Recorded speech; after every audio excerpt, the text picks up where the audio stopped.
สบายดีมื้อนี้เราจะมาแนะนำวิธีการตั้งค่าเริ่มต้นการใช้งานของกล้องวงจรปิดด้านหัวเนาะจะเป็นแนวใดนั่นมาเบิ่งกันเลยเพียงแต่เราเสียบสายอินเทอร์เน็ตเข้าพอร์ตนี่ลองกินจะโอเคเนาะหลังจากที่เราเสียบพอบันทึกเข้าไป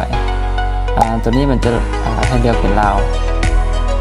ตัวนี้เป็นเลือกภาษาแล้วแต่เราจะเลือกเป็นภาษาเลือกภาษาอังกฤษเลือกเข้าไปเลย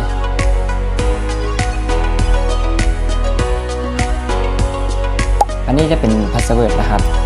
ขึ้นกับว่าลูกค้าแต่ละคนต้องการตั้งรหัสในที่ตัวนี้เราโบใส่ก็ได้หรือว่าลูกค้าต้องการใส่ก็ใส่เป็นรหัสตัวอักษร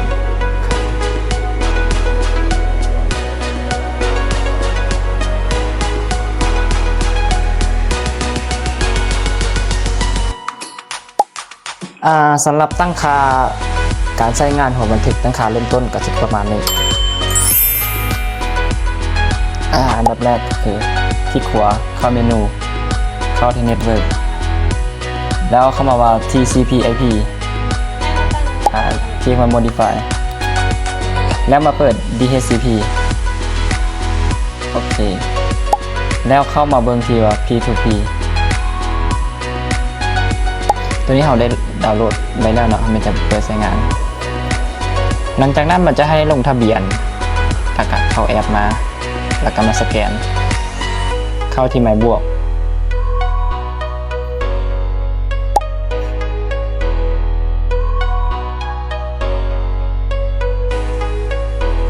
ถัดไป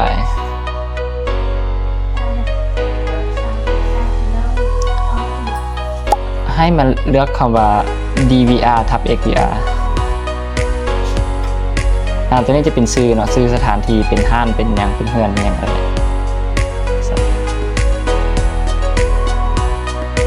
ตัวนี้จะเป็นรหัสที่เรารหัสหัวบันทึกที่เราตั้งไว้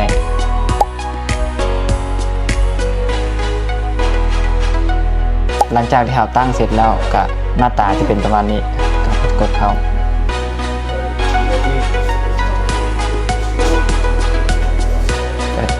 ประมาณนี้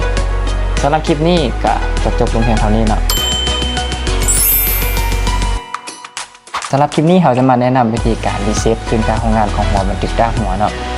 อันดับแรกก็คลิกขวาเข้าเมนู